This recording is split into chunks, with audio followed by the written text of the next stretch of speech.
بسم اللہ الرحمن الرحیم۔ السلام علیکم ناظرین، ہم تیز ٹی وی کے ساتھ میں ہوں ارسلان شاہ۔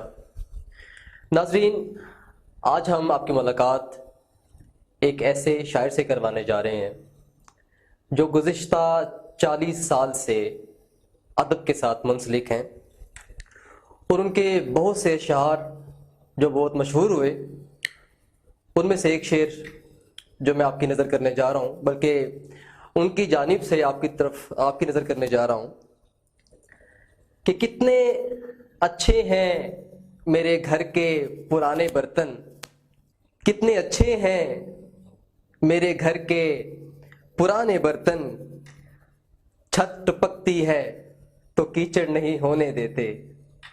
ایک اور شعر سنیے۔ اپنے بچوں کو میں باتوں میں لگا لیتا ہوں، اپنے بچوں کو میں باتوں میں لگا لیتا ہوں، جب سرے راہ کھلونوں کی دکان آتی ہے۔ تو ناظرین، اب چلتے ہیں ان باکمال اشعار کے خالق، اور میری مراد ہے سرور خان سرور۔ جی السلام علیکم سر۔ وعلیکم السلام سر، کیسے مزاج ہے آپ کے؟ بہت شکریہ، طبیعت کیسی ہے؟ سب ٹھیک ہے سر؟ آج ہم آپ سے بہت سی گفتگو بھی کریں گے اور آپ کی شاعری بھی سنیں گے۔ سر، کہا جاتا ہے کہ شاعر جو ہے وہ شاعر بنتے نہیں ہیں بلکہ پیدا ہوتے ہیں، تو اس بارے میں کیا کہنا چاہیں گے آپ؟ سب سے پہلے تو میں ہم تیز ٹی وی کا شکر گزار ہوں کہ انہوں نے مجھے اس عزت کے قابل سمجھا، مجھے عزت عطا فرمائی۔ تو آپ کا سوال شاہ صاحب بہت خوبصورت ہے۔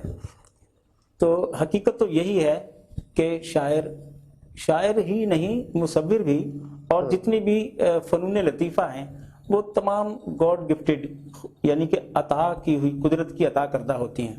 جی، تو شاعر بھی پیدا ہی ہوتا ہے، گاڈ گفٹڈ ہوتا ہے۔ جی۔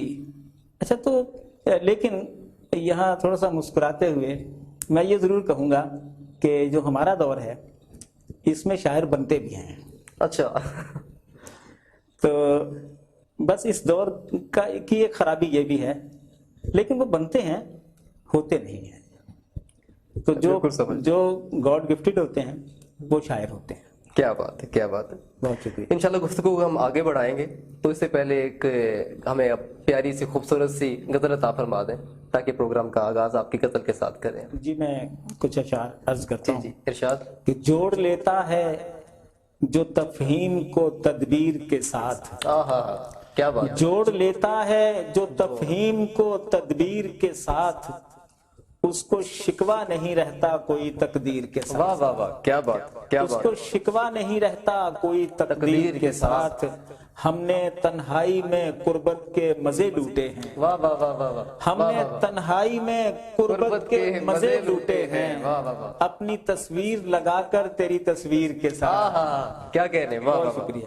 اپنی تصویر لگا کر تیری تصویر کے ساتھ، اور میں یہ سمجھوں گا سفل ہو گیا جیون میرا، میں یہ سمجھوں گا سفل ہو گیا جیون میرا، عمر گزرے جو کسی یار اناگیر کے ساتھ۔ کیا بات ہے، کیا عمر گزرے جو کسی یار اناگیر کے ساتھ۔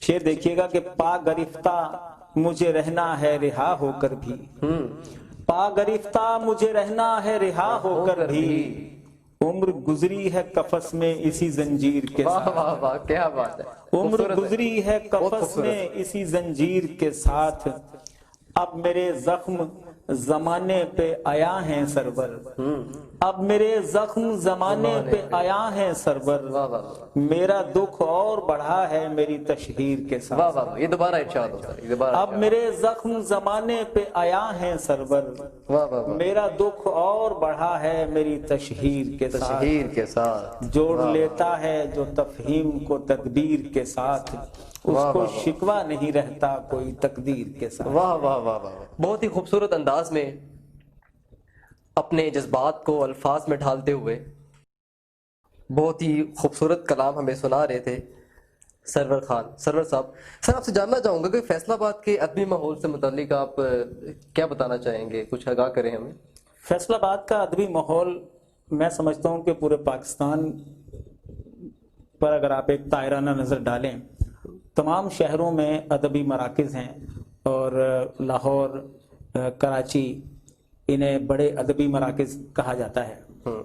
لیکن بے شک پاکستان کا یہ تیسرا بڑا شہر ہے، لیکن اور یہ بھی نہیں کہ میرا اپنا شہر ہے تو میں اس لیے کہہ رہا ہوں. میں پورے وثوق کے ساتھ کہہ سکتا ہوں کہ فیصل آباد میں جو خوبصورت اور متنوع ادب تخلیق ہو رہا ہے فیصل آباد شاید پورے پاکستان میں اس لیول کا نہیں ہو. کیا بات ہے، کیا بات ہے. فیصل آباد کے شعراء میں جو پوٹینشل ہے، جو گہرائی اور گہرائی ہے، میں یہ نہیں کہہ رہا کہ اور جگہوں پر اچھا ادب تخلیق نہیں ہو رہا، بہت خوبصورت انداز میں کام ہو رہا ہے ہر شہر میں، لیکن فیصل آباد جو ہے وہ ان سب پر ایک سبقت رکھتا ہے. سب کو طرف جی واہ واہ، کیا کہہ رہے ہیں. ویسے اگر دیکھا جائے تو فیصل آباد کی حد تک کون سے ایسے شاعر ہیں جن کو آپ کہتے ہیں کہ سننا چاہیے اور بہت اچھا لکھتے ہیں وہ؟ جیسے میں نے ابھی پہلے عرض کیا کہ یہاں اچھا لکھنے والوں کی تعداد بھی بہت زیادہ ہے. تو میں بات شروع کروں گا ڈاکٹر ریاض مجید صاحب سے. ڈاکٹر ریاض مجید اس شہر کا ایک ایسا خزانہ ہے کہ جن پر کل بھی فخر کیا جاتا تھا، ایک ایسی ہستی ہیں کہ جس پر آج بھی فخر کیا جاتا ہے، اور مجھے یقین ہے کہ ہم آنے والے کل میں بھی انہیں اسی طرح قدر و منزلت کی نگاہ سے دیکھتے رہیں گے. اب ان کے بعد بھی اگر ہم ایک فہرست مرتب کرنا چاہیں تو ہم دیکھتے ہیں کہ ان کے بعد بہت سارے نام ہیں. اگر میں نام لینا شروع کروں گا شاہ صاحب تو وہ پھر اگر کسی کا نام نہ آ سکا بیچ میں وہ پھر دل آزاری ہو جاتی ہے. ایک طویل فہرست ہے اچھا لکھنے والوں کی جنہیں پوری دنیا مانتی ہے. تو مجھے اپنے شہر کے ادبی مرکز پر بلا شبہ بے انتہا فخر ہے. ماشاء اللہ. ہاں جی. اور سر موجودہ ترقی یافتہ دور میں آپ شاعری کا کیا مقام دیکھتے ہیں؟ دیکھیں، شاعری ایک نزاکت آمیز ایک فن ہے، اور صدیوں سے یہ بتدریج آگے بڑھ رہی ہے. اس کے بارے میں یہ طے کرنا کہ ترقی یافتہ دور میں اس کی کیا ضرورت ہے، کیا مقام ہے، میں سمجھتا ہوں کہ ہمیں اس رخ سے نہیں سوچنا چاہیے. شاعری ایک قلبی واردات ہے، ایک شاعر کا اپنا مافی الضمیر ہے جسے وہ اپنے انداز میں بیان کرتا ہے. اگر ہم کہیں کہ غالب کے دور میں شاعری کا کیا مقام تھا، یہ ٹھیک ہے کہ اس وقت شعری رجحان بہت زیادہ تھا. یہ فرق یہ تو ہے کہ ہر شخص باذوق تھا، اور شام کو ایسے لوگوں کی محفل میں ڈھیر سارے لوگ اپنی جو ہے وہ تسکین طبع کے لیے وہاں حاضر ہوتے تھے. حضرت علامہ اقبال کے ہاں بھی بے شمار لوگ شام کو ان کی زیارت کرتے، ان کی باتیں سنتے تھے. علمی دور تھا، علم سے محبت کرنے والوں کا دور تھا، میں یوں کہوں گا، کیونکہ گو کے لوگ پڑھے لکھے کم تھے لیکن ان کے اندر، ان کے خمیر میں کہیں ادب شناسی ضرور تھی، ادب سے محبت رکھتے تھے وہ لوگ. یہ فرق ضرور آیا ہے کہ آج ہم میٹیریلسٹ ہو گئے، مادہ پرست ہو گئے، اور آج ہم ایسی شاعری کا وہ معیار نہیں رہا جو تب ہوا کرتا تھا. ایک یہ بھی بات، اور اس میں بھی میں سمجھتا ہوں کہ شاعر کا قصور نہیں ہے، معاشی فکروں نے آج کے شاعر کو بھی ادموا کر دیا ہے. آج وہ شعر تو کہہ رہا ہے کیونکہ اس کے اندر وہ اس کی مٹی میں شامل ہے، اس کے خمیر میں شامل ہے شعر کہنا، لیکن اس کے ارد گرد کے اطراف کے جو حالات اور احوال و آثار ہیں وہ شعر کہنے والے قطن نہیں ہیں.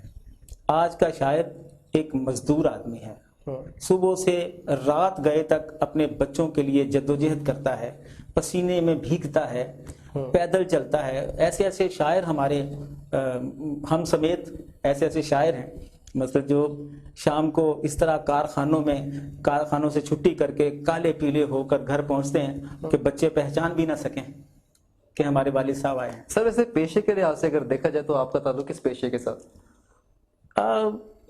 میں سمجھتا ہوں کہ شاعر، جیسے میں نے ابھی بتایا کہ سارے مزدور ہیں، تو ہم سارے مزدور ہیں.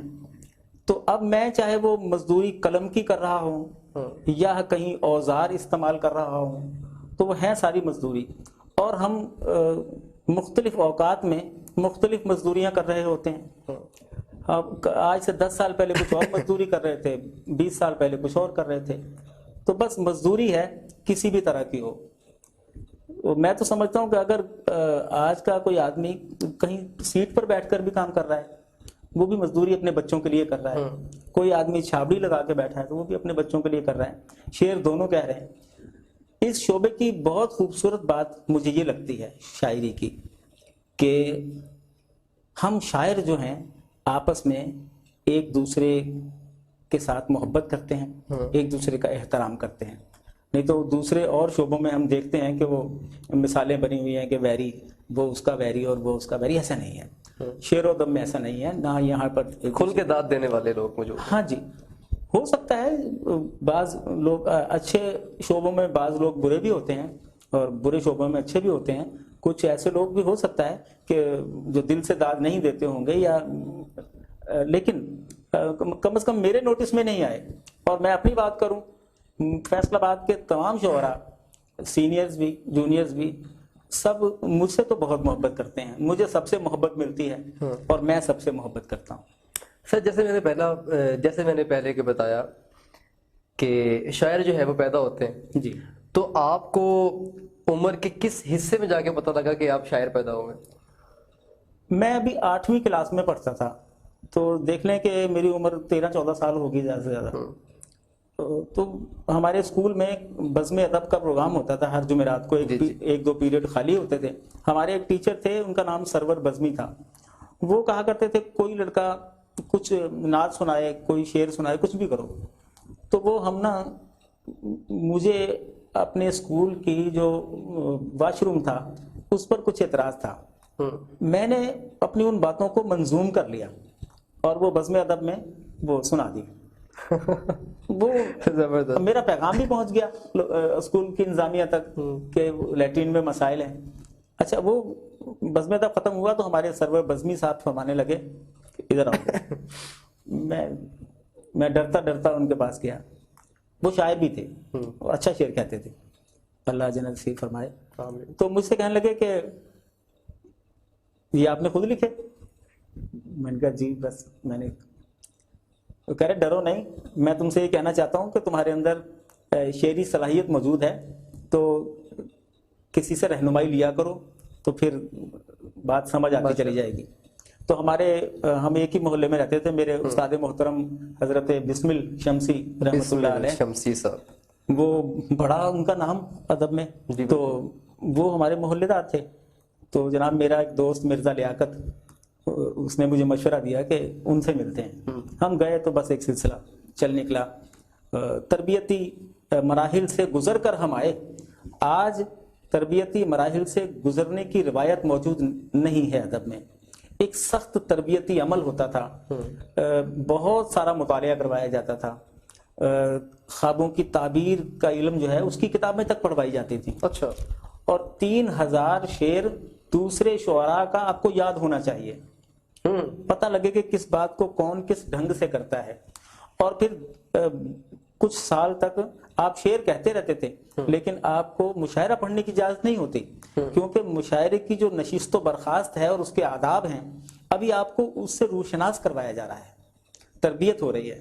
اس کے بعد اجازت ملتی تھی کہ اب آپ پڑھ سکتے ہیں. تو ہم اسی طرح لائل پور کاٹن ملز کا جو علاقہ ہے وہ ویسے بھی ایک تہذیب و آگہی کا ایک مرکز رہا ہے. لائل پور کاٹن ملز میں چونکہ وہاں ہندو پاک مشاعرے ہوا کرتے تھے اور کون سا ایسا بڑا نام ہے جو وہاں پر مشاعرے پڑھنے نہیں آیا. تو جی، تو ہم نے چونکہ اس سرزمین پر آنکھیں کھولی، ہمارا بچپن وہاں گزرا.